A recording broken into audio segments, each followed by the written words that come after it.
Muito bem, muito bem, muito bem. Seja muito bem-vindo, ouvinte do podcast da Antescola. Estamos aqui agora para mais um episódio. Eu estou muito bem acompanhado neste episódio de hoje, primeiramente com meu sócio Nilson Figueiredo, que está aqui comigo mais uma vez. E o Nilson vai falar quem que é o nosso convidado de hoje. E aí, Nilson, como é que estão as coisas? Está passando frio aí em Campinas, pô? Fala pessoal, bom dia, boa tarde, boa noite para todos os ouvintes. Cara, tá um frio aqui.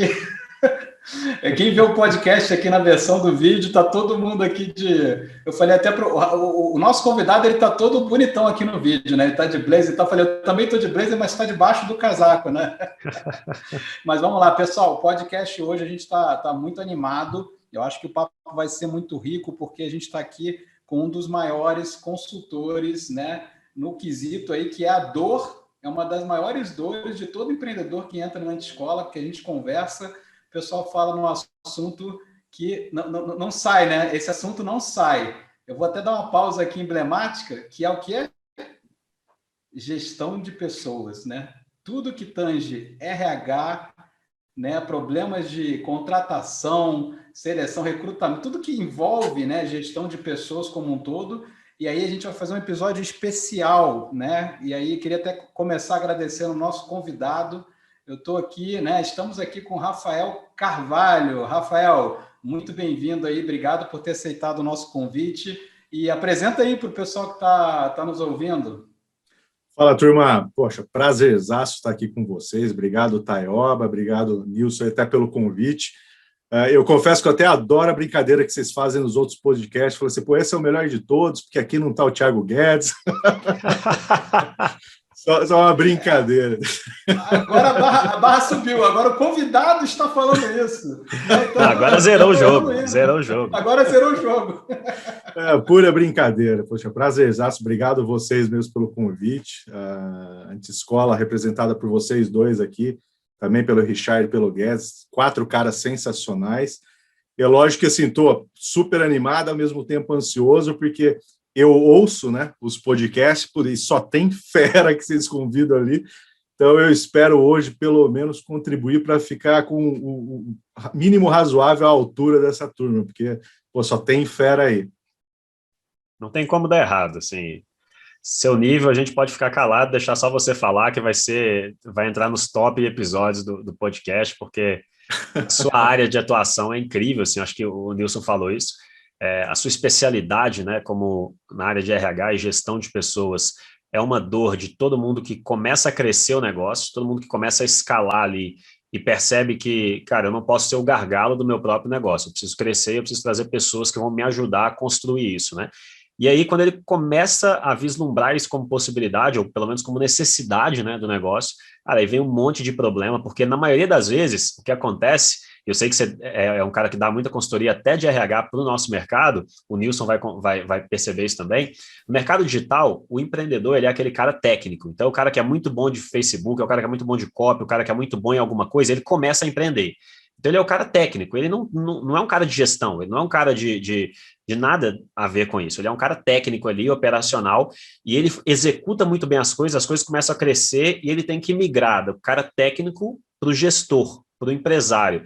Essa migração é uma dor muito grande, porque o cara já não. Saber copy já não ajuda muito mais o cara. Saber tráfego não está ajudando ele mais. Ele precisa de saber gerir o negócio. A habilidade como copy, como gestor de tráfego, como lançador, estrategista, isso aí já começa a não ser o grande diferencial. E o diferencial que vai fazer o negócio dele crescer, ele não tem essa habilidade, que é a área de gestão, cuidar de pessoas, trazer pessoas, né? Então, pô, esse papo com você aqui eu acho que é um papo incrível, que muito cara que está nessa jornada já escalou e está querendo subir o próximo degrau, está querendo avançar nesse processo de expansão aí, entendendo as novas demandas aí do negócio, esse cara vai absorver muita coisa do que a gente vai falar aqui hoje, então eu tô igualmente empolgado com esse papo aqui. Show de bola, Legal, tá? legal. E eu queria começar aqui, Rafael, fala para a gente, né? Como é que está o teu business hoje, né? Qual que é a tua, quais são os teus desafios? E se puder também, conta para a gente a tua trajetória, né? Para o pessoal que está ouvindo aqui também te conhecer, né? Quem que é o Rafael Carvalho? Perfeito, Nilson. Acho que é até legal. Hoje, o que eu tenho feito, né? Eu iniciei uma transição aí e comecei a empreender, principalmente no digital, nesses últimos 12 meses. Na verdade, eu estou 10 meses aí empreendendo no digital. E o que eu tenho feito, né? Acho que o meu trabalho é principalmente consultoria e mentoria de RH para este público, ou seja, para empresas, principalmente pequenas e médias, que também estão no digital. Então, é um foco de consultoria realmente e mentoria de RH para este público aí, de empresas e donos de negócio.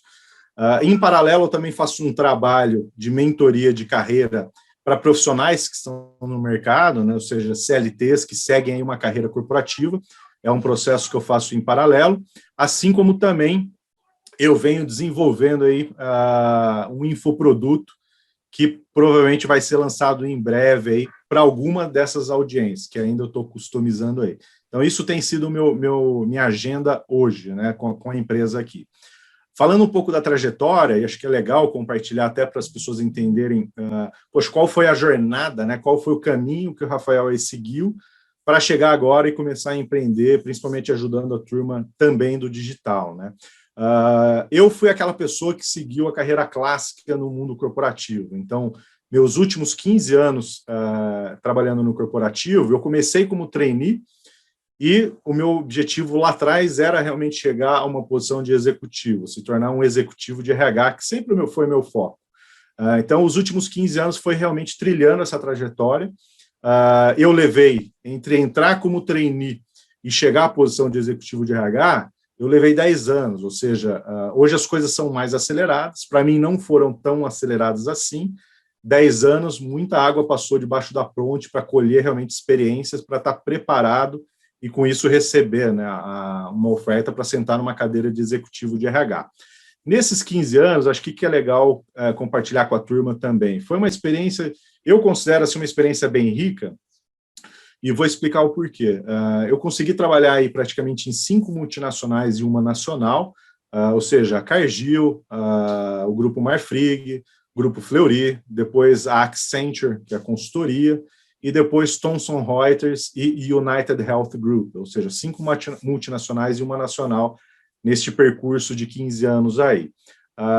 E eu tive a oportunidade de trabalhar praticamente em todas as principais áreas do RH, sendo que eu também atuei no corporativo, que tem uma certa dinâmica, quem trabalhou ou trabalha sabe como é que é. Fui trabalhar no chão de fábrica, ou seja, planta industrial mesmo, como RH de chão de fábrica, que é uma outra dinâmica. Atuei também no comercial, como RH de áreas comerciais, assim como eu também trabalhei do outro lado do balcão, ou seja, fui trabalhar na consultoria na época da Accenture. Então, tudo isso fez realmente eu conseguir colher experiências muito, muito ricas aí nessa trajetória. E todas essas empresas tinham um ponto em comum. Todas elas vivenciavam algum momento de transformação. Ou elas estavam querendo escalonar e crescer, ou elas estavam precisando se transformar para se manter competitivas, e algumas delas, inclusive, estavam com resultados negativos. Então, precisavam se transformar, inclusive, para sobreviver no mercado. Então, isso também foi muito interessante. E, por consequência, todas elas precisavam ter um trabalho muito forte de cultura organizacional. Então, isso resume um pouco, né, falando por alto, esses últimos 15 anos, tendo essa vivência RH, e no ano passado, eu decidi fazer uma transição aí, foi quando eu saí do universo corporativo, abri minha empresa e cá estou aqui, atendendo hoje a empresas pequenas, principalmente, né, pequenas e médias empresas, muitas dos meus clientes aí do mercado digital, trazendo toda essa minha trajetória, mas obviamente também adequando isso à realidade dessas empresas que hoje eu atendo. Bem legal. Baita experiência aí, Rafael. E até assim, essa coisa do RH, né? Quando você fala, pô, participei dessas empresas, todas essas empresas multinacionais que você falou, né? Eu tenho um histórico de multinacional também, acho que o pessoal não consegue ter a dimensão, né, do que é essa cadeira de executivo de RH numa empresa que está se transformando, principalmente aquelas crises, né? Quando ela está querendo escalonar, não que não seja fácil, mas não é tão doloroso, né, quanto você tem, né? E eu lembro que você já compartilhou comigo uma situação bem difícil, né? De você estar lá na cadeira e tem que olhar para uma transformação / redução de quadro, né? lembro que você contou, como é que foi essa história? Porque o pessoal às vezes acha que, não sei se é a tua percepção, né, mas sentar nessa cadeira de RH de uma grande empresa, como é que é isso? Molezinha? Cara, esse ponto é super importante, Nilson. E é importante, eu vou dar alguns exemplos aqui específicos, mas é legal a turma pensar assim, se você hoje é um dono de negócio também, independente do tamanho da sua empresa, se você é um pequenininho ou se você é um médio, caso você não tenha o RH, avalie bem o que eu vou te falar agora. A cadeira de RH, de fato, ela é muito subestimada. O que eu quero dizer com subestimada? Geralmente, quem conhece pouco dos processos de RH, conhece pouco da área de RH, tende a achar que é fácil. Isso na pequena, na média e, inclusive, na grande. Então, o ponto que você comentou, né, Nilson? Imagina, quem lidera uma área de RH, lidera o que eu digo que é o ponto mais sensível da organização, né? Ou seja, tudo o que você faz é em prol das pessoas que atuam ali. Então, a tua variável são pessoas. Ou seja, é o ativo mais delicado, na minha opinião, de uma organização e um dos mais difíceis de você lidar. Então, seja projetos de crescimento ou de redução, você vai lidar com desafios. É lógico que na redução é ainda mais difícil. Eu mesmo já liderei, vou dar um exemplo aqui, não vou citar qual dos negócios, mas teve um determinado momento que eu tive que liderar uma transformação onde envolvia a demissão de 350 pessoas ao mesmo tempo. Isso foi lá atrás, não vou citar qual dos negócios foi. Era uma necessidade, na verdade, era uma área de facilities, onde a gente precisava fazer realmente uma terceirização, um outsource. Então, a gente demitiria esse público para realmente fazer a contratação de prestadores de serviços para este mesmo serviço. Agora, o como você faz isso é o que vai fazer a diferença. Neste caso específico, como eu estava liderando o projeto, houve todo um planejamento para realmente cuidar dessas pessoas, por mais que a decisão era uma decisão difícil de realmente ter que desligar. Mas a forma como foi feita é o que faz diferença. Então, neste caso, eu estou citando porque imagina você passar o bastão para alguém e falar, você vai ter que ir para o Rio de Janeiro, todas as pessoas vão estar no hotel e você vai ter que comunicar todas ao mesmo tempo que elas estão desligadas. Esse é o contexto, esse é o cenário real do que aconteceu. Sim. Mas aquela história, teve todo um pré-planejamento para fazer esta ação, a gente fez, e vou te falar com toda sinceridade que a gente não teve um problema com nenhum dos 350, por quê? Porque a forma como foi feita foi a forma mais respeitosa possível, amenizando todo o processo. Então, só como um exemplo, a gente indicou, inclusive, esses 350 para todos os nossos novos fornecedores.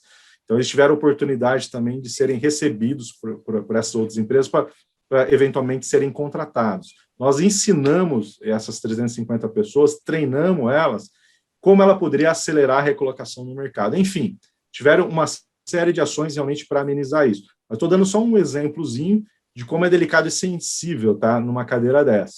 E o que eu digo é o seguinte, eu mesmo tenho um exemplo aqui que eu quero dar, que é interessante. Teve uma multinacional que eu trabalhei, que era, na época, essa multinacional estava com 20 mil funcionários e tinha 10 plantas industriais. Então, assim, uma operação robusta, complexa, e tinha um diretor muito experiente há muito tempo sentado na cadeira. Por uma questão pessoal dele, que ele passou por alguns desafios pessoais, ele precisou sair dessa cadeira. O presidente tinha intenção de dar uma renovada também, quem assumisse o RH, e o presidente tinha uma visão, gostava muito de fazer job rotation. Então, o que esse presidente fez naquela época? Ele trouxe um gerente de TI, isso mesmo que vocês estão ouvindo, um gerente de TI, que ele acreditava enquanto potencial, e ele colocou esse gerente de TI como diretor de RH naquela organização naquele momento. Lembrando, 20 mil funcionários, 10 plantas industriais. Esse gerente de TI não conhecia nada. É legal que gerente de TI, Rafa, normalmente o cara de TI adora pessoas, né? Um cara assim altamente comunicativo, super simpático, né? Extrovertido. É um cara que é ótimo, né, para fazer isso. Então, olha só que ele não é muito analítico, né? Ele é super nada. E olha que interessante, de fato, assim, o histórico desse gerente de TI, aí falando um pouco do potencial dele, né, para entender o contexto.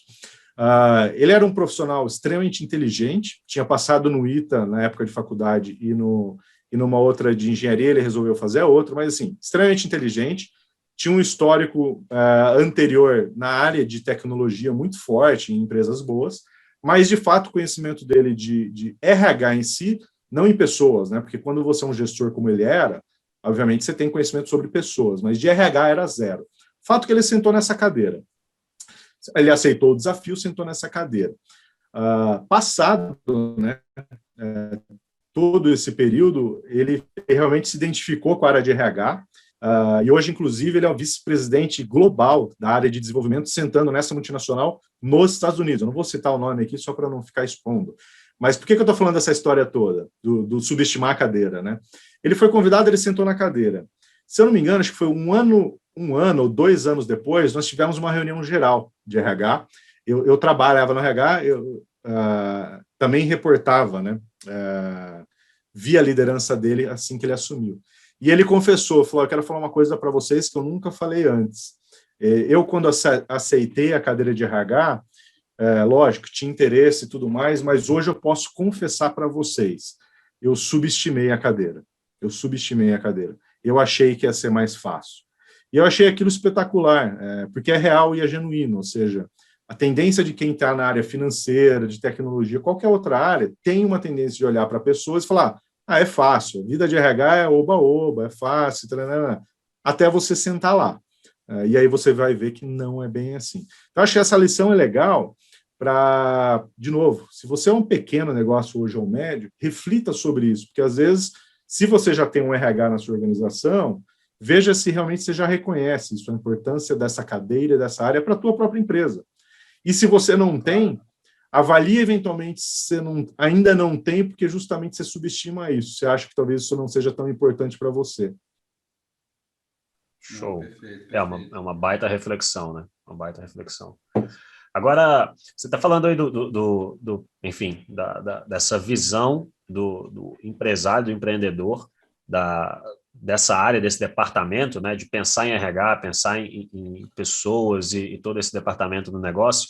Assim, lá do início, retomando um pouco o papo que a gente teve lá no início da nossa conversa, o nosso mercado sofre muito com isso, exatamente por serem pessoas, normalmente o dono ali é um cara muito técnico, né? É um cara que é esse gerente de TI aí, é um cara que é muito bom em executar as coisas, né? Só que chega um momento ele precisa fazer essa transição para o cara que vai começar a cuidar de pessoas. E no começo, eu acredito que isso é natural, né? É o dono que vai fazer isso, né? Ele não vai começar o negócio ali trazendo... É muito difícil, né? Eu já vi casos assim, mas é muito raro, assim, casos do primeiro funcionário que o cara traz para dentro do negócio dele é um cara de RH, né? Porque ele sabe que, bicho, eu sou péssimo nisso, então a primeira pessoa que eu vou contratar, o primeiro colaborador vai ser alguém de RH para ele me ajudar a montar o time. Mas é difícil, assim, normalmente ele faz ali as primeiras 5, 6, 7, 10 contratações até ele perceber, nossa, eu preciso de alguém para me ajudar nesse negócio aqui, né? Enfim, é um desafio muito grande, as pessoas vão aprendendo ali, trocando a roda com o carro em movimento e assim, você está nesse mercado agora há quase um ano, né? Você já está inserido nesse mercado digital, inclusive com toda a sua bagagem de 15 anos atuando com isso, você entra nessa jornada agora empreendendo com todo o seu background, mas ajudando, né? Ajudando empresários e empreendedores no cenário digital a trazerem, enfim, todo esse conhecimento para dentro do seu negócio, né? O que você percebe dentro do nosso mercado digital a galera de e-commerce, infoproduto, startup, empresa de tecnologia, esse cenário digital mesmo que a gente está inserido, acertos, erros, o que normalmente a gente faz de errado no nosso mercado, a maioria dos empreendedores, é claro que não dá para generalizar, mas o que você percebe assim, de oportunidades de melhoria, de coisas que o mercado ainda precisa amadurecer, porque o mercado tem amadurecido e tem passado por processo de amadurecimento, né? O mercado, poxa, 10 anos atrás, o grande lema do mercado era lifestyle, era trabalhar em casa, computador na beirada da praia e ganhar dinheiro trabalhando na praia. Então, isso era o que se pregava no nosso mercado há 10, 15 anos atrás. Hoje, o mercado já está, cara, a palavra da vez é equity, construir um negócio que possa ser vendido. Então, o mercado está amadurecendo. E eu acho que parte desse processo de amadurecimento vai passar por isso, né? Por saber lidar com pessoas e montar um time qualificado, enfim. Só que eu vejo que a gente ainda está caminhando, a gente não amadureceu tanto nessa área, né? E você talvez seja a pessoa mais qualificada para apontar, assim, oportunidades de melhorias do empreendedor no que diz respeito à gestão de pessoas. Enfim, falei demais, mas é isso aí. Não, excelente ponto, Taioba. E, poxa, ótima oportunidade. Assim, o que eu tenho visto de fato, principalmente nos meus clientes aí, e as dores deles são similares às próprias dores do mercado digital, pessoas que estão com empresa no mercado digital. Acho que o primeiro de tudo, e é uma pergunta até que eles me fazem com recorrência, é: eu preciso ou eu não preciso ter um RH? Que é uma boa pergunta. Eu preciso ter RH? Independendo do tamanho da minha empresa, se tem 6 funcionários, se tem 50, 100 ou 40 mil. E o que eu digo é o seguinte: olha, você não precisa necessariamente ter um RH, que é verdade. A gente tem casos de empresas que rodam perfeitamente bem e não tem RH. Então, assim, não é uma obrigatoriedade? Não é. Mas, ao mesmo tempo, fruto da experiência, eu diria, se você tiver um RH, uma área de pessoas, sem dúvida nenhuma, você teria muito mais resultados do que você tem hoje. Então, esse é um primeiro ponto. E quando a gente fala ter ou não ter um RH, o que é não ter um RH? Aqui vou explicar melhor isso também. Você pode não ter uma pessoa ou um departamento dedicado a isso, aos processos de RH, às funções de RH. Mas você pode implementar esses processos nas pessoas que estão na tua empresa, ou seja, nos teus gestores. Então, você pode ter líderes preparados o suficiente para justamente fazer o papel de um RH. Isso é possível. E conheço inúmeras empresas que não é a maioria, mas que tem esse formato. Não tem um departamento, mas a liderança é muito preparada para fazer gestão de pessoas e para executar os processos voltados a pessoas. É um caminho, não é a maioria, é a minoria, mas sim, é possível? É possível.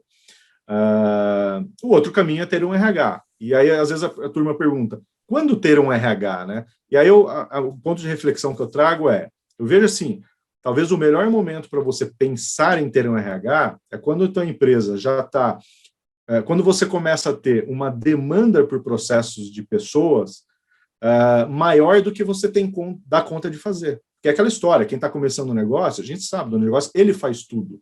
Daqui a pouco ele até começa a ter equipe e tal, mas ainda ele entra muito nos processos e ele faz essa parte de RH. A partir do momento que você começa a ficar sobrecarregado, você não está conseguindo mais equilibrar esses pratos relacionados a pessoas, gestão de pessoas, você passou a virar um gargalo. Este é um momento. E o segundo ponto, a saúde financeira do teu próprio negócio. Então, se você já virou gargalo e se seu negócio eventualmente já tem um resultado, condições e fôlego para absorver um profissional de RH, manda bala, começa a ter seu profissional de RH. Então, assim, é um ponto para ele avaliar em relação a quando ter um RH. Então, esse é o primeiro ponto que eu tenho aprendido aí com os meus clientes.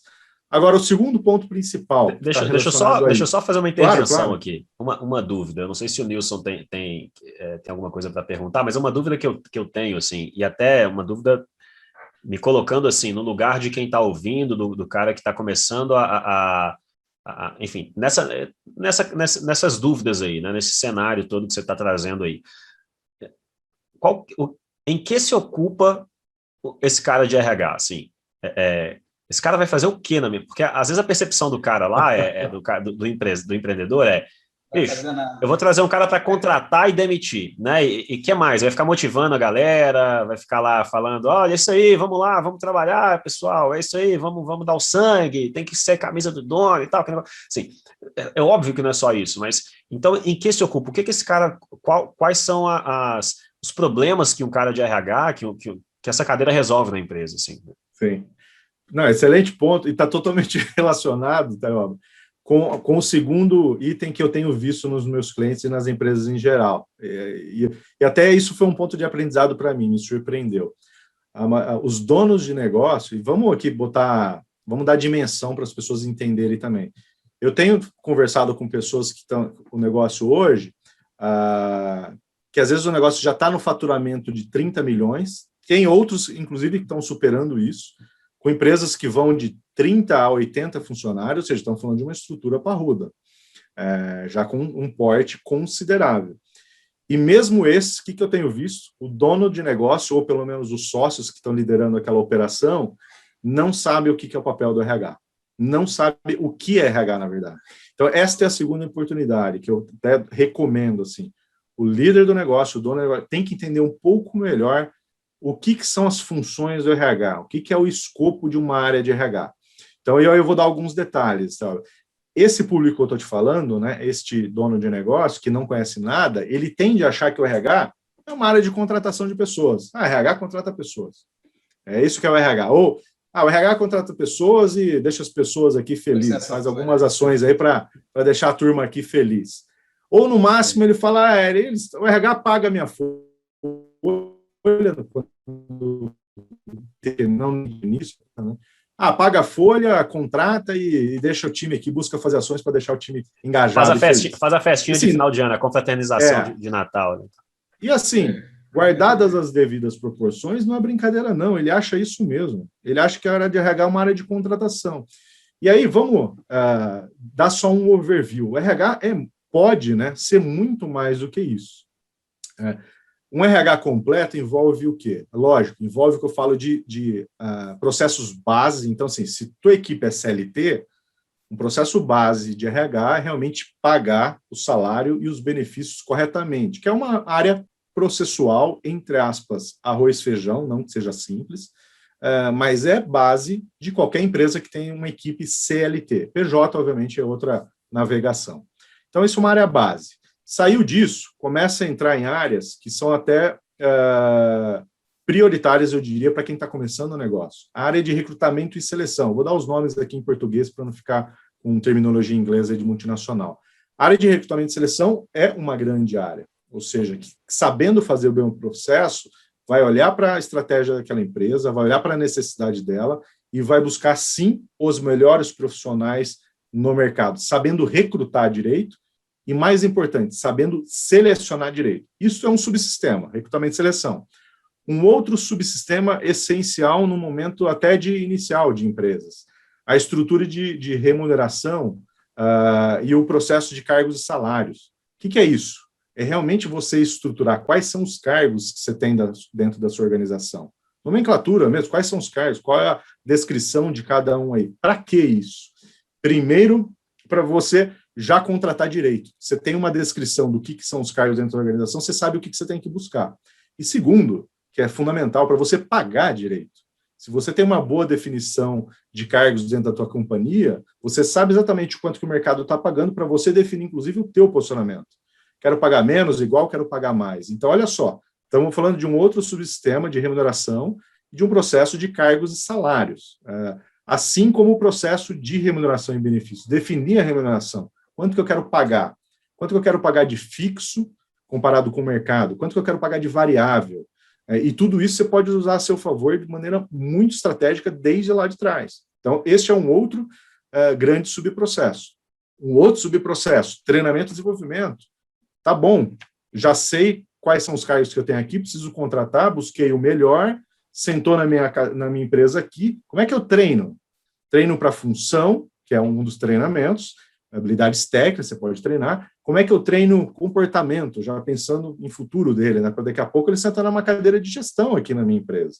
Então, a área de treinamento e desenvolvimento. Como é que eu aplico um processo de avaliação de performance? Para quê? Para ir numa linha da meritocracia. Pô, aquele cara que me entrega mais, este cara, de repente, eu vou dar um bônus para ele. Este cara, de repente, eu vou promover. Aquele que está me entregando menos, eu vou desligar ou vou tentar reverter. Então, é um processo de performance. Planejamento de sucessão. Lógico que tudo bem que planejamento de sucessão seja muito longe de quem está começando hoje. Mas daqui a pouco você toma um porte, nada mais é do que você ter a sua segunda pessoa. E para isso você tem que ter processo, você tem que ter performance, você tem que ter mapeamento desses potenciais, para daí você começar a mapear sucessores. Então, tudo isso a gente está falando de um outro subsistema chamado treinamento e desenvolvimento. Então, só aqui a gente falou de uma área de folha, né, e benefício, que seria operações de RH. A gente falou de uma outra área que é recrutamento e seleção, a gente falou de uma área de remuneração e benefícios, e a gente falou de uma outra área, treinamento e desenvolvimento. Então, é lógico assim, você precisa ter tudo isso desde o início? Lógico que não é nem o caso, mas você tem que ir medindo isso. A partir do momento que a tua empresa vai ganhando corpo, você mesmo tem que avaliar, poxa, qual tem sido a minha necessidade para agora? Qual, de repente, área de RH eu preciso começar a implementar agora? Qual o processo? Exemplo prático, para quem está começando, o que eu diria? Se a tua estratégia for numa linha começar, entre aspas, já com o CLT, eu diria que você já deveria ter alguém para fazer folha e benefícios para você, que é o arroz e feijão, e alguém para contratar muito bem, a área de recrutamento e seleção. Isso é, para mim, o principal para quem está numa fase inicial. Para quem está num estágio já começa a avançar, sem dúvida nenhuma, você já deveria começar a olhar a tua estrutura, que aí envolve cargos e salários ali, remuneração e benefícios. Tá? Para daqui a pouco você ter alguém já que te ajude ali também com um treinamento e desenvolvimento. Então, é uma sequência que acaba acontecendo a partir do que o negócio vai crescendo. Tá? E é lógico que também, assim, quem vai executar isso? Não é que você precisa ter um departamento com várias pessoas. Você pode começar com um RH generalista que tenha experiência para fazer isso e ele, aos poucos, vai implementando esse processo dentro da tua empresa. Então, estou tentando dar um overview geral mesmo, Taioba, para mostrar assim, para o dono de negócio, né, para os empresários, que realmente o RH é muito mais do que uma área de recrutamento e seleção. Muito mais do que isso. E tudo isso que eu te disse aqui joga direto a favor do negócio. Qual que é o objetivo de qualquer negócio? Para mim é um só: ter resultados financeiros.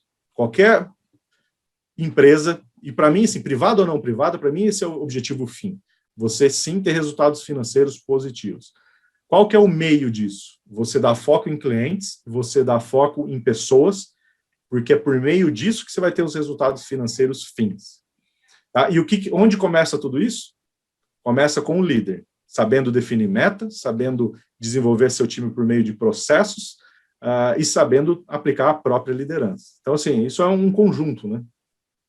Não, perfeito. Eu acho que, assim, para quem está ouvindo, eu acho que o grande insight aqui é abrir a caixinha que a gente chama de RH, sair desse entendimento simplório, né, de é só contratação e desligamento, e expandir a cabeça. Eu gostei da palavra que você usou, Rafael, de subsistemas, né?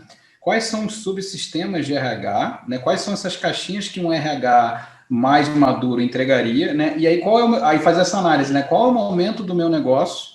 Onde que eu estou com um gargalo aqui? E aí eu tento resolver isso de alguma forma, seja trazendo alguém para cuidar disso, né? Eu lembro até na Lio mesmo, né? A gente passou por uma fase onde a gente estava começando a contratar com mais velocidade, né? E aí, o que estava acontecendo? A gente entrando muito em recrutamento e seleção era uma certa distração, né? A gente com um monte de coisa para fazer, a empresa crescendo e a gente precisava ter mais velocidade, e não só velocidade, qualidade nas contratações. Foi aí que a gente começou, para o pessoal que, não tem talvez dinheiro, né? O meu orçamento, o meu fluxo ainda não comporta um RH totalmente estruturado. Legal, no nosso caso lá, a gente terceirizou o subsistema de recrutamento e seleção, entendeu? Então, recrutamento e seleção naquele nosso estágio ainda é hoje está sendo ainda um grande desafio, mas pessoas, né, quando você vai crescendo, sempre é um desafio, mas naquela época começou a ficar um gargalo e recrutamento e seleção a gente buscou ajuda. Então, a gente ainda não estava no estágio para ter um RH, né, como dita, né, a boa prática de todos esses subsistemas, mas já nos permitia, né, trabalhar ali com uma taxa de sucesso, trabalhando com uma terceirização de recrutamento e seleção para ter alguma coisa, né, já que a gente precisava dessa ajuda, né? Isso é muito legal, Nilson, porque pega no outro ponto que eu vejo nos meus clientes também é o seguinte, que tá bom, você ainda não tem condições ou não está no momento de ter uma pessoa, né, 100% dedicada dentro do negócio. Tá tudo bem. Das duas, uma, ou você sabe fazer ou busca aprender a fazer e faz da sua maneira, ou é o que você falou, que é importante. Reconhece, eventualmente você não conhece. Vamos dar um exemplo. Você não sabe contratar, você não sabe selecionar, você não tem método para isso. E, eventualmente, você não vai ter condição de aprender, contrata uma consultoria ali pontual para te ajudar neste processo de contratação e seleção. E você vai pagar pontualmente, já é viável. Poxa, eu preciso treinar minha equipe aqui, não sei fazer, etc, etc. Mesma coisa. É necessário? Contrata, enquanto você ainda não tem um recurso dedicado aí. E eu estava mencionando, né, vamos lá, aprendizados. O primeiro eu falei qual é o momento de ter RH, né? O segundo ponto que eu falei, assim, o dono do negócio entender o que é o RH, que eu dei esse overview geral. E alguns exemplos práticos, assim, de clientes meus do digital, sem citar o nome também da empresa. Eu estava atendendo um que está indo muito bem no digital, está há 2 anos nisso, tendo um faturamento aí já próximo de 5 milhões ano, e eles ainda operam no modelo, a maior parte eles estão com quase 30 pessoas, mas todos são PJ.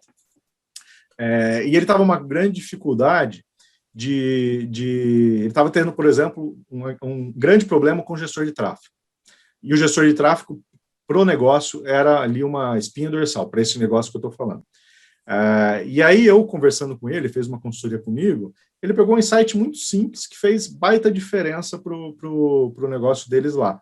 Eu falei, cara, por que você não desenvolve, enquanto você quer ainda manter a estrutura de PJ, que eu nem recomendo você manter isso por muito tempo, porque você tem um negócio, mas você não tem uma empresa na mão. Se dá uma dor de barriga aí e todo mundo quiser sair, você tomba o teu negócio. A gente sabe disso, né?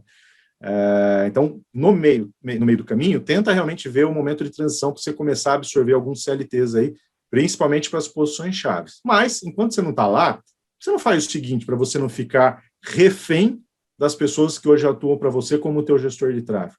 Faz um programa de estágio grande, faz a divulgação do teu negócio, porque o teu negócio é conhecido, tem muita gente querendo trabalhar nele, e faz um programa de estágio. Traz profissionais, que é o perfil de vocês, para ser estagiário de vocês. Para ser o quê? A segunda pessoa de cada área. Então, bota alguém sendo a segunda pessoa do teu gestor de tráfego.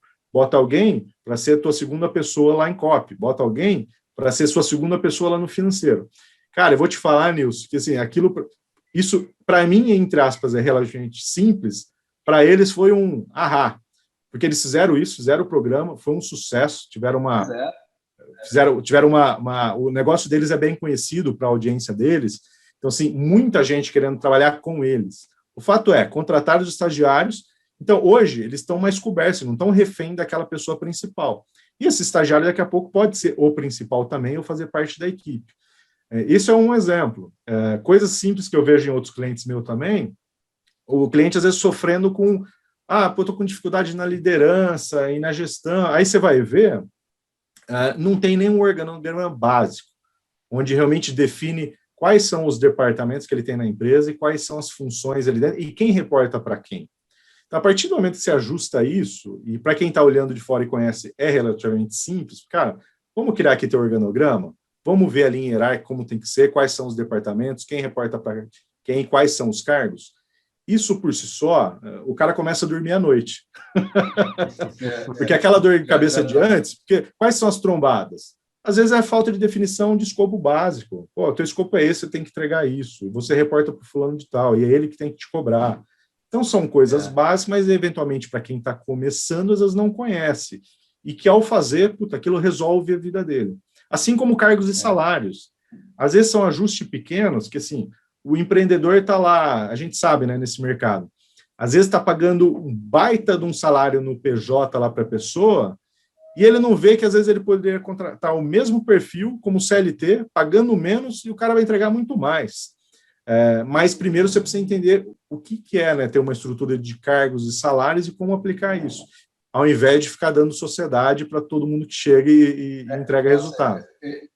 Eu ia te perguntar algo agora sobre isso, Rafael, porque assim, eu acho que até para a gente fechar o ponto anterior, uma mudança de jogo para a gente também foi quando a gente começou a criar as famosas primeiras lideranças, as lideranças intermediárias, né? Porque esse negócio de não dormir, eu lembro de uma época, eu e o Richard, assim, qualquer probleminha na empresa, né? Desde o estagiário, trazia para a gente, tem que comprar uma caneta. Aí, fala com o Nilson, tem que comprar um negócio. Aí fala, gente, aí, né? A gente foi crescendo e a gente falou, não, aí fomos criando os supervisores, né? Coordenadores, aí depois passamos a ter com tamanho gerentes, né? E essas lideranças falam, cara, aqui está teu escopo de atuação, o que está nessa caixinha é contigo, entendeu? Eu vou te cobrar pelo resultado, né? E isso também mudou muito, né? Mas aí eu quero mudar aqui, trocar de marcha aqui, mudando um assunto que você tocou, que ia ser minha próxima pergunta, porque no meio digital, né, talvez que a gente veio de multinacional, a gente não via isso acontecer, mas o mercado digital,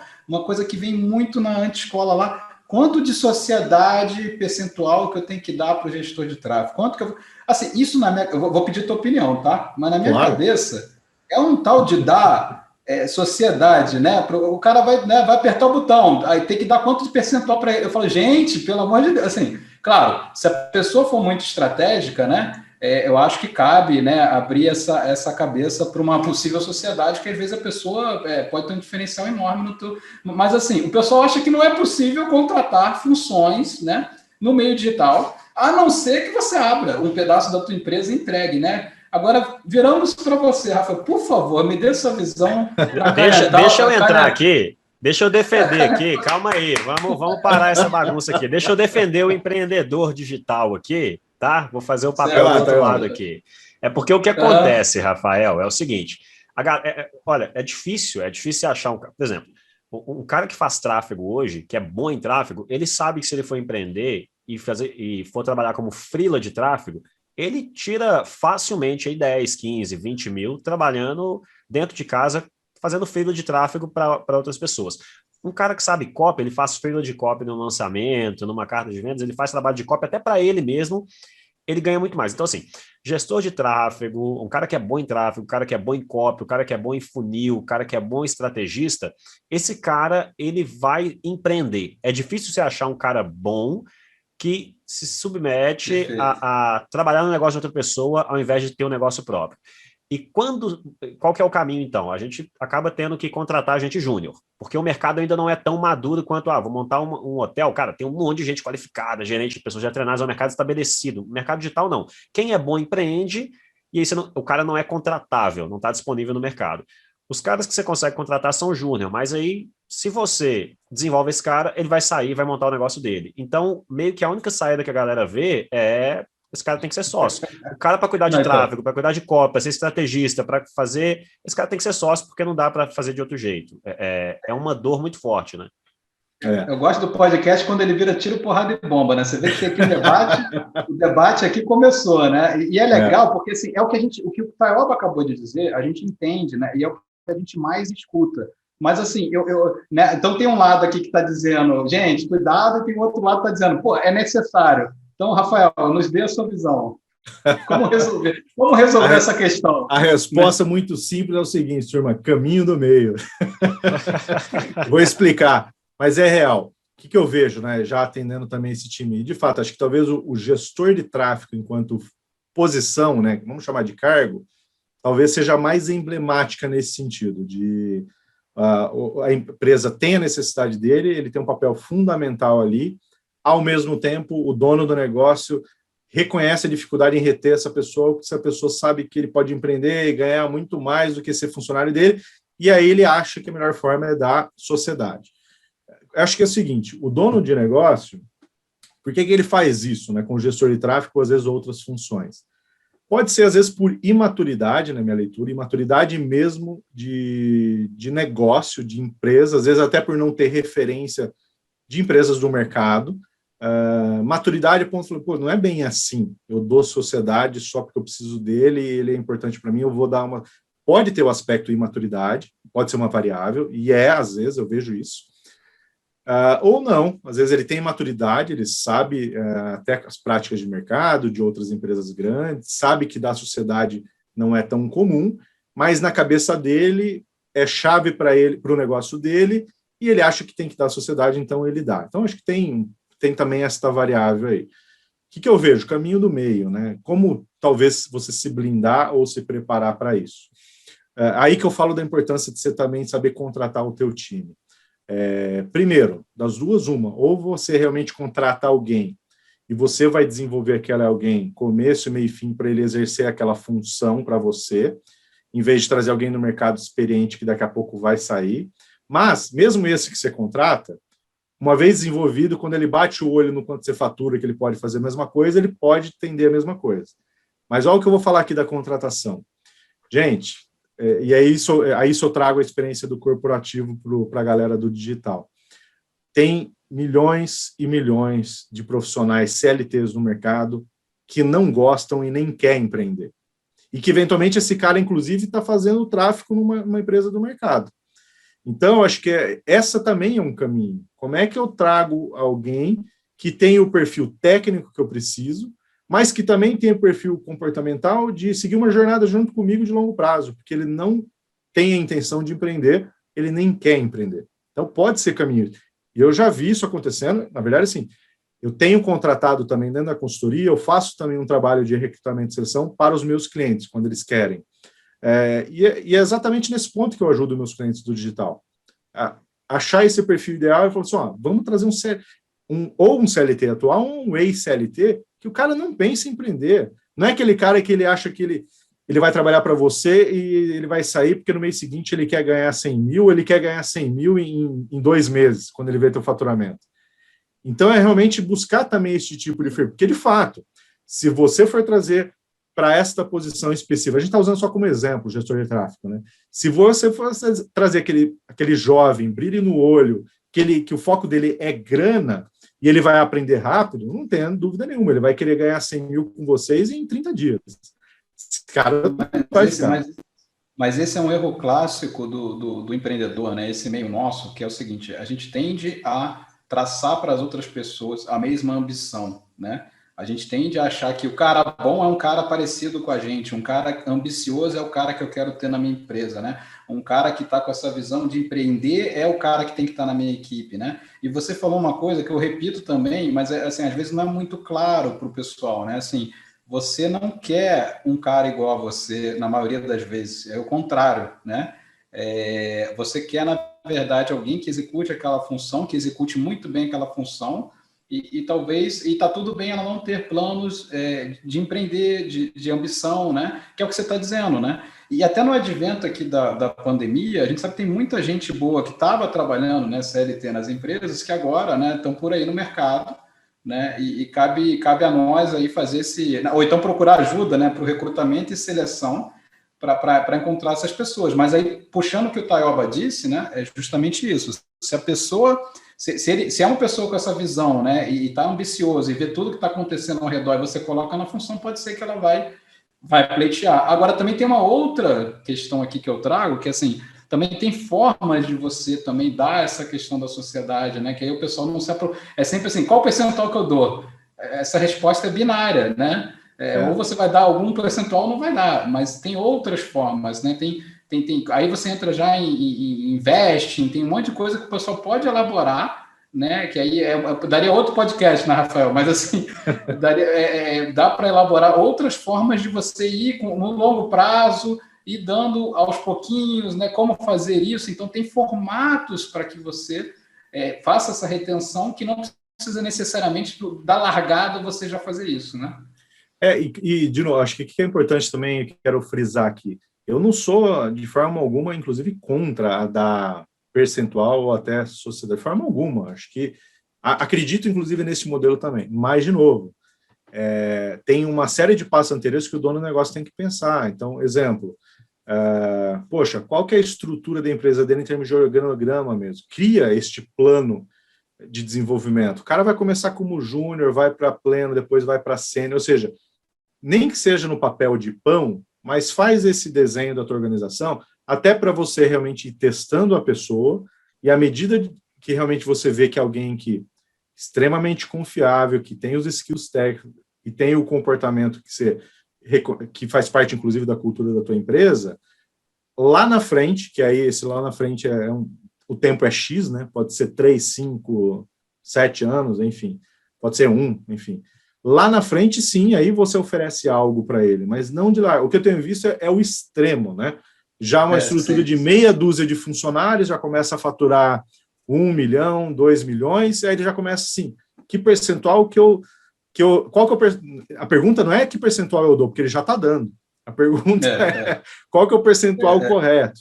Poxa, aí você está indo num caminho que está te colocando o teu próprio negócio. Fora que tem outras estratégias, né, de remuneração variável pelo resultado, né? Exato. Bonificar pelo resultado do projeto, além do fixo, né? Então, tem um fixo, mas qual que é a bonificação que eu vou dar, né, em cima do resultado daquele lançamento? Tem formas aí de você também compartilhar o resultado, que não necessariamente, né, é a sociedade, né? E isso está relacionado ao que eu chamo do terceiro ponto que eu vejo de oportunidade com os meus clientes aí. Não inventa a roda. Não inventa a roda. O que eu quero dizer com isso? Eu vejo que a galera que é dono de negócio, principalmente do digital, às vezes, de fato, ele quer aprender por si só como fazer algo. Exemplo, como é que eu implemento aqui na minha empresa um modelo de remuneração fixa e variável? Aí ele tenta fazer isso por ele mesmo, aprender isso, ou, no máximo, ele tenta conversar com outros amigos dele também do digital. O que eu falo de não inventa a roda? Cara, olha para as grandes organizações. Então, assim, quando você pega uma multinacional, ou mesmo uma nacional que é grande, que já trilhou 30, 50, 80 anos de história, esse cara já comeu muita grama. Então, é olhar para ele e falar assim, que modelo ele pratica de fixo e variável, de bonificação ou de equity? Este cara já passou por essa estrada. O modelo, provavelmente, que ele pratica hoje, já é um modelo que ele testou N coisas antes. Então, por isso que eu falo no inventa roda. Mas eu vejo que a galera, 90% dos meus clientes não fazem isso, a não ser quando você vai lá e cutuca ele para fazer. Olha para uma grande, olha o que ele pratica, e lógico, você não precisa fazer igual, mas tenta adaptar para a tua realidade, para o teu tamanho, mas olha para ele, não deixa de olhar. Não reinventar a roda, né? Esse é bom. Porque, assim, essas empresas já passaram por isso, já pensaram nisso, né? Puxa vida! Inclusive assim, na própria escola, né? Algumas pessoas já implementaram coisas, a gente combina de ter essas trocas, né? De experiências, porque a gente já passou por isso, né? Isso é um ponto agora, massa, porque isso é a veia, talvez, do que a gente tem como a grande... O ponto central da escola, né? É você não precisar trilhar um caminho a partir do zero. É você tá querendo trilhar um caminho que você nunca trilhou, cara, vai nas costas de quem já percorreu esse caminho, né? Porque é bem provável que o problema que você tem, o problema que você está passando, no caso aqui, você deu o exemplo ótimo, que é, acho que todo mundo no mercado vive, que é remuneração variável, né, no nosso mercado. Eu pago para todo mundo, vou remunerar variável como o cara de tráfego e o cara de copy, porque os dois influenciam na venda, mas eu não sei quem que está impactando mais, e às vezes é porque a copy está ruim, não está vendendo bem, e aí o cara do tráfego vai achar ruim porque ele está fazendo o trabalho dele, mas o cara da copy está mandando mal, e aí ele está impactando no variável dele, e é o tipo de problema que você acha assim, cara, é um problema que parece que surgiu ontem, né? Ninguém nunca teve esse problema na vida. Só que é o que você falou, bicho, tem gente que tem esse problema, pode não ser, o nome não é copy tráfego, mas o nome é outro nome, são outros cargos, mas são problemas que tem um século que já foram resolvidos, que a galera está tentando resolver agora sem olhar para trás, né?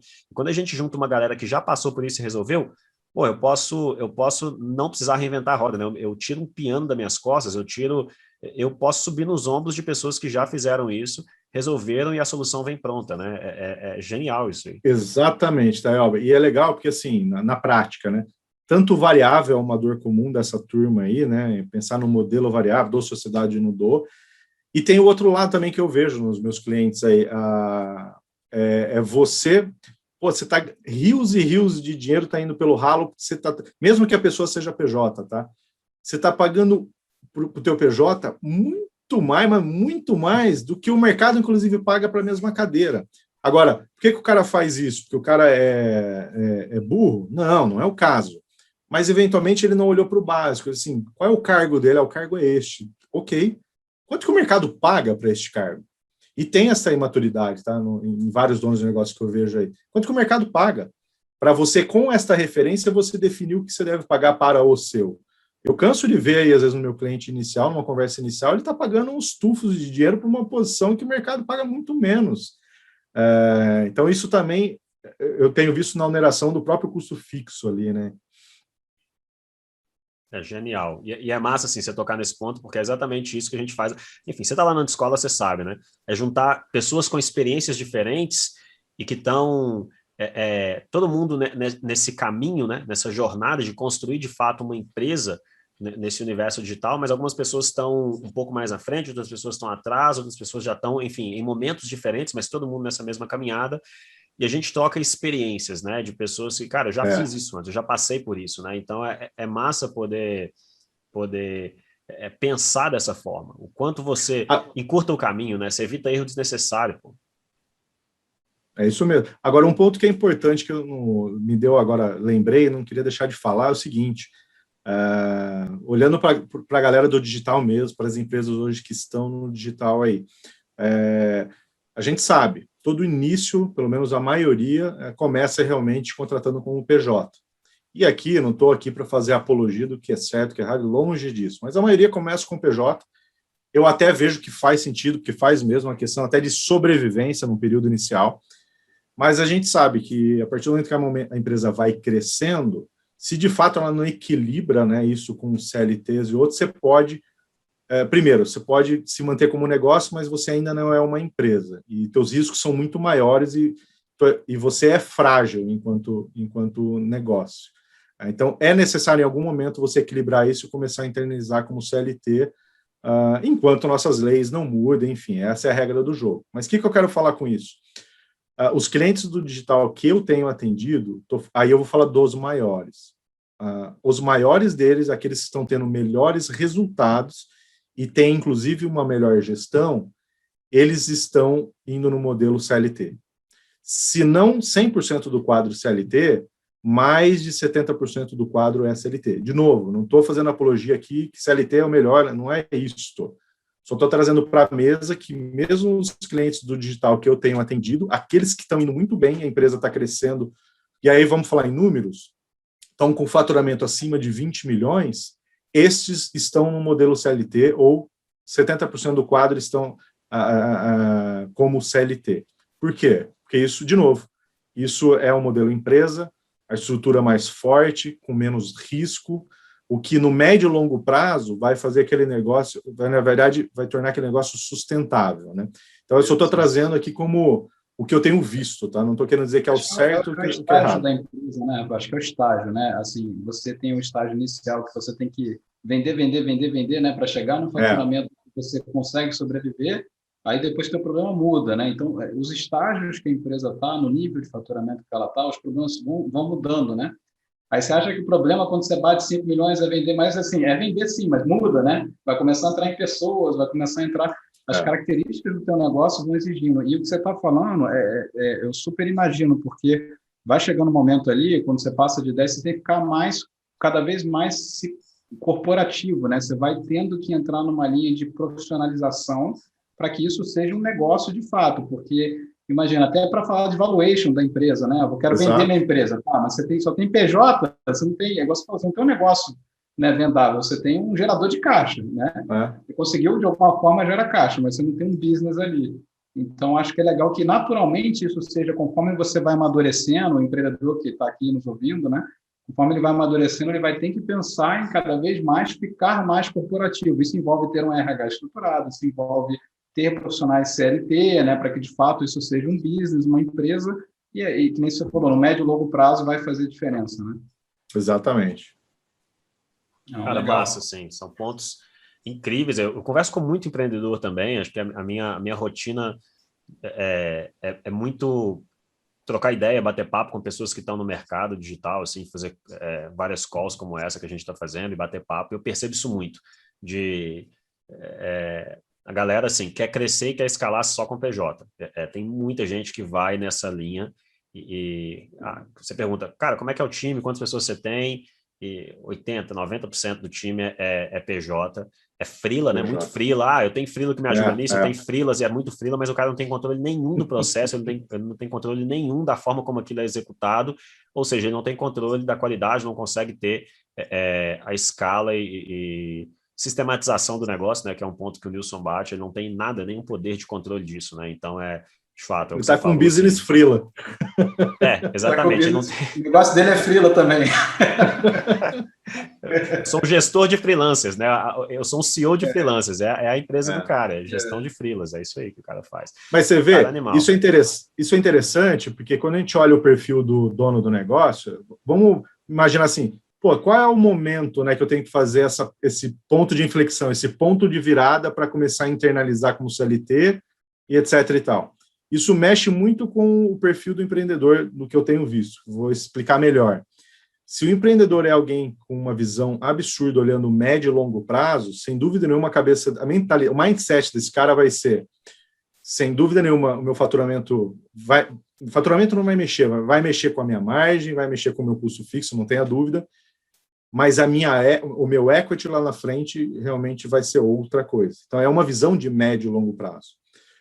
Pode ter outro, que a mentalidade dele é justamente, ele não quer fazer o ponto de virada, porque ele está olhando o faturamento, ele tem ali uma margem absurda, o custo fixo baixo, e fala, não vou mexer nisso aqui de jeito nenhum. Visão de curto prazo, não é uma visão de equity, não é uma visão, vamos lá, assim, talvez não seja a melhor visão de um grande empreendedor, mas esse é o ponto que pega mais. E é lógico, vaidade no meio também, né? Imagina, meu custo fixo baixo, aqui meu faturamento, eu tiro X aqui, né? Visão de curto prazo, talvez precisa melhorar até essa mentalidade como empreendedor. Outros não, vão numa linha de necessário a virada, diminuo agora para ficar gigante lá na frente. E tem o ACT, tem uma organização na mão.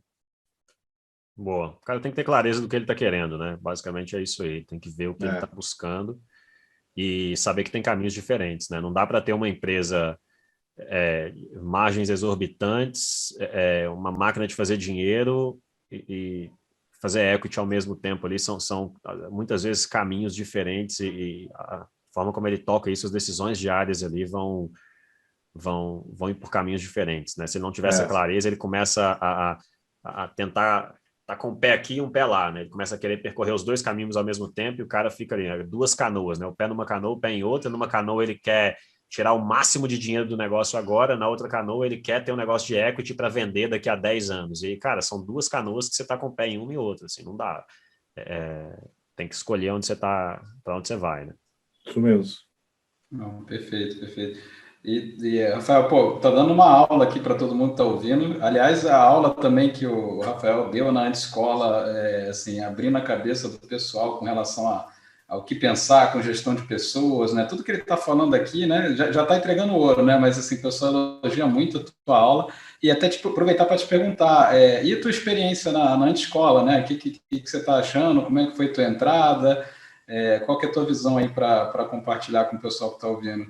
Legal. Cara, eu sou suspeito até para falar, viu, Nilson e Taió, porque assim, eu sou fãzaço de carteirinha, sou anti-aluno, né? O que eu acho rico, literalmente falando? Primeiro, assim, talvez as pessoas confundam a antescola com um mastermind, ou tendem a pensar a antescola como um mastermind.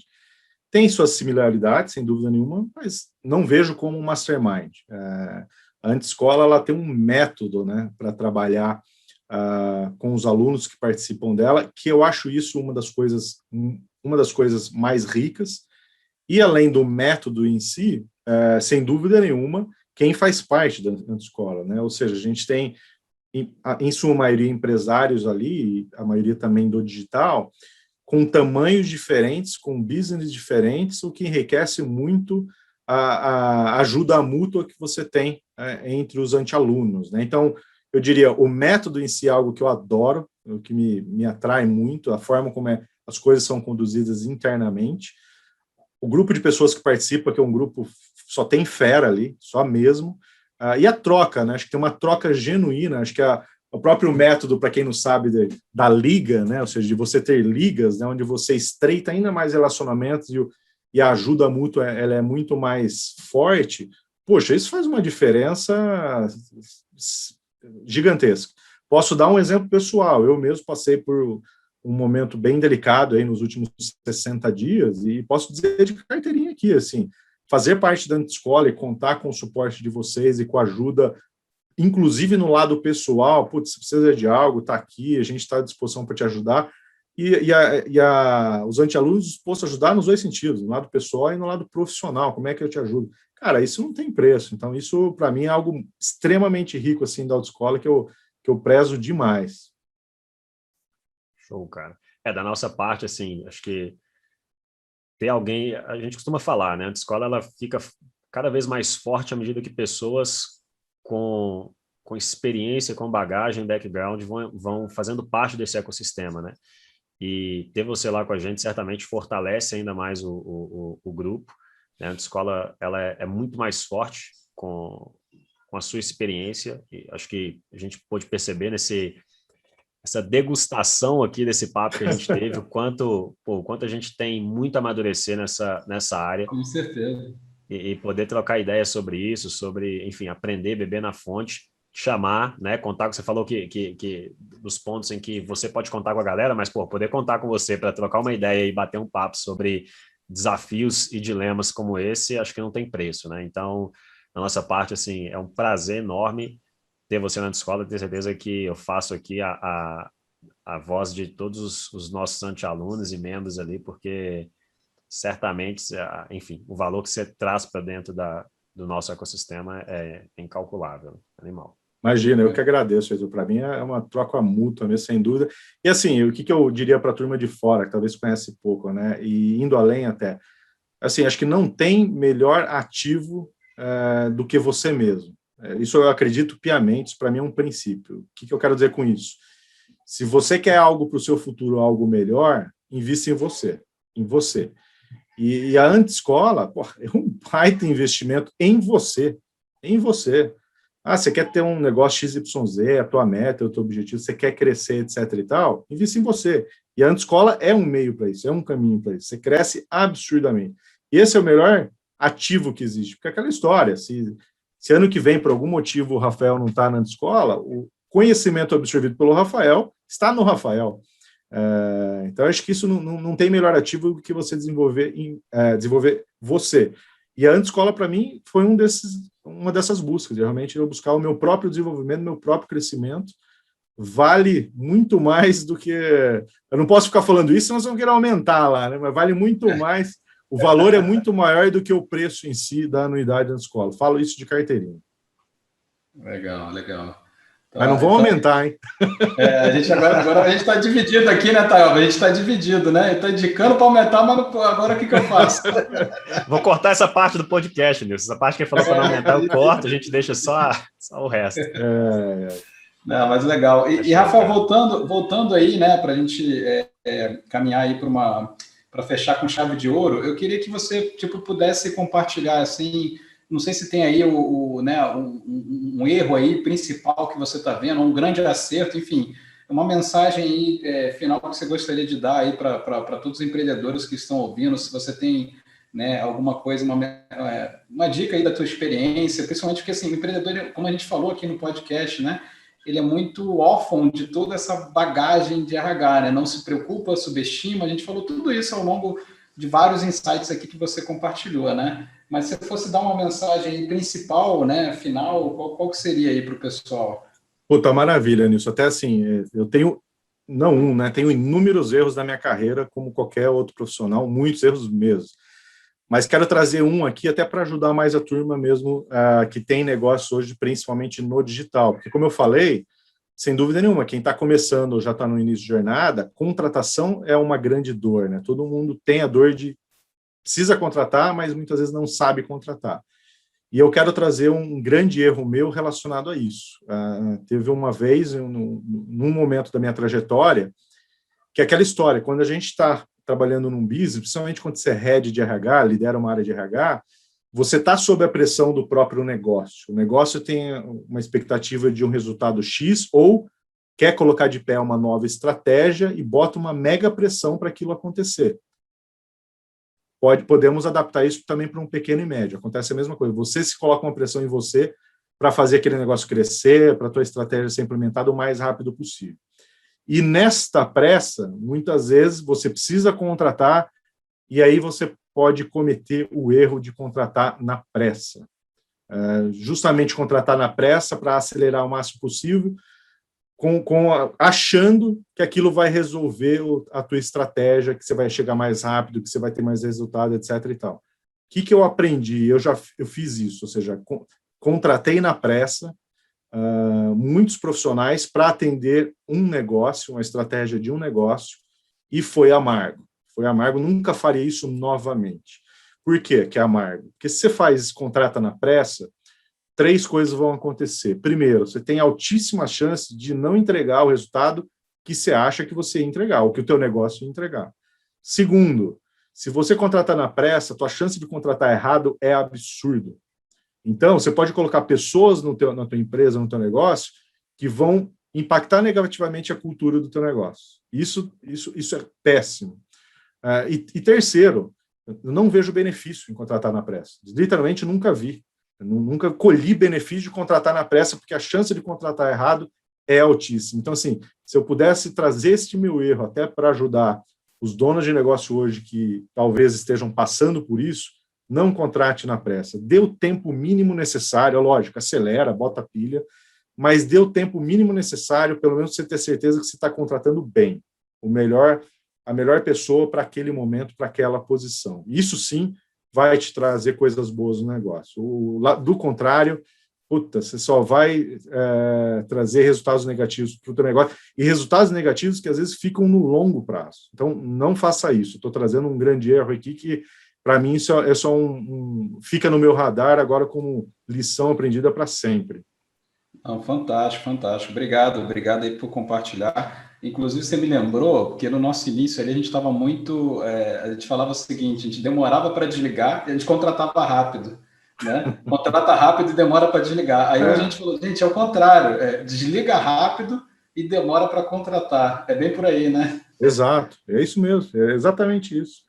Que aquilo você está trazendo, eu até brinco, né? Imagina, alguém da gente aqui, você vai sair para a rua para fazer um negócio, você vai conhecer alguém na esquina, em 15 minutos num bate-papo, você adorou a pessoa, você vai levar para tua casa? Você não faz isso, você não comete esse, vamos chamar esse desatino. Mas muitos fazem isso dentro da sua empresa. Você conhece um cara na esquina, achou ele interessante, você já coloca para dentro. Então, traz luz para isso, reflete sobre isso, porque assim, é a mesma coisa. E tem método, né?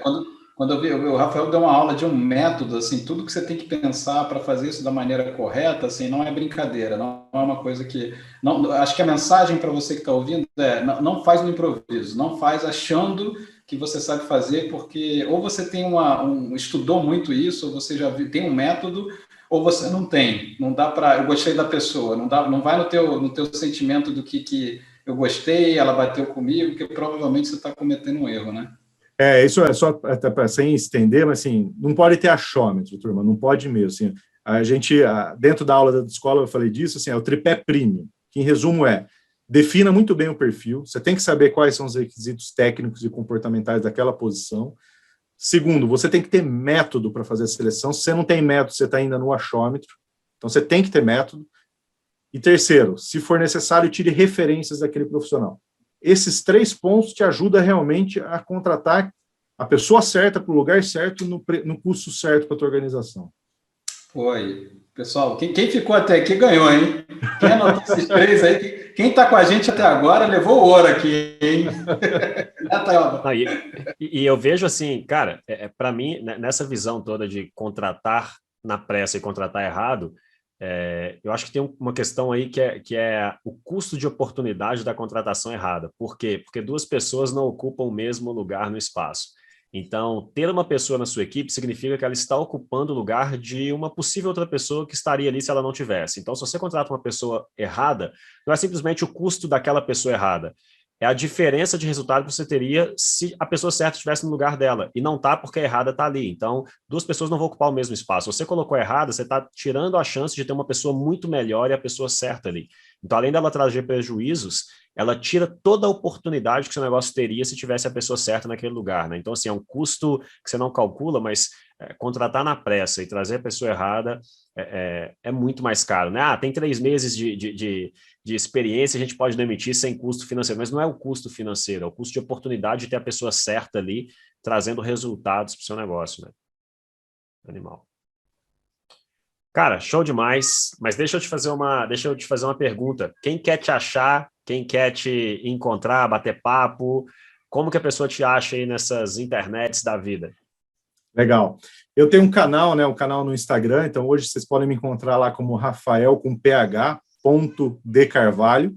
Esse canal é um antigo canal, o que o RH não te conta, que eu tinha total contato com a audiência lá. Então, se quiser, Instagram, Rafael com PH.de Carvalho. Lá também tem meus contatos pessoais, se quiser me procurar, pode puxar por lá, é a melhor forma. Me aciona direto, se tiver com alguma necessidade para a tua empresa aí, para pensar numa mentoria de RH ou consultoria, ou se você é um profissional do mercado, está precisando de alguma ajuda para a sua carreira também, à disposição aí, tá? É o principal canal. Tem no YouTube também, o que o RH não te conta, mas o principal canal de acesso, Instagram, eu mesmo cuido da conta, então quem entrar lá, me mandar um direct, vai conversar diretamente comigo. Show, show. Maravilha. Cara, valeu demais, foi incrível o papo, eu particularmente aprendi muito, é massa trazer pessoas boas para esse papo, porque a gente aprende pra caramba, né? E foi muito show, foi muito legal trocar essa ideia na companhia do Nilson, então valeu demais, Rafael, obrigado pela disponibilidade de estar aqui com a gente, valeu Nilson também por dividir a sala aqui comigo, e é isso aí, dá um tchau final aí pra galera também, porque estamos chegando no final do nosso episódio aí. E aproveitar e agradecer, Rafael, pela tua participação, pelo convite, né, por ser um antialuno tão ativo aí com a gente. É realmente um prazer aí uma honra ter você com a gente também. E é isso, pessoal. Agradecer também aos nossos ouvintes aqui. Acho que foi um episódio bem diferenciado. Adorei aqui vários insights, que é normalmente um ponto cego dos empreendedores. Então, quem ficou aqui aprendeu muito. E obrigado, Rafael. Eu queria agradecer aí, pô, Taioba, Figueiredo, adorei, Nilson, foi ótimo. E para fechar bem, queria falar, poxa, se o Guedes e o Richard estivessem aqui, ia ser ainda melhor, hein? Já está tentando corrigir aí, já está tentando corrigir a abertura. Agora não tem jeito. Não, mas brigadão, adorei mesmo o papo aí, tomara que tenha sido útil aí também para quem for ouvir daqui em diante, e acho que esse também é uma das grandes diferenciais da Antescola, né? O próprio podcast eu adoro, então tomara que esse também tenha, de alguma forma, contribuído aí para a turma. Obrigadão mesmo. Com certeza. Então, valeu, pessoal. Obrigado aí. Valeu, até o próximo.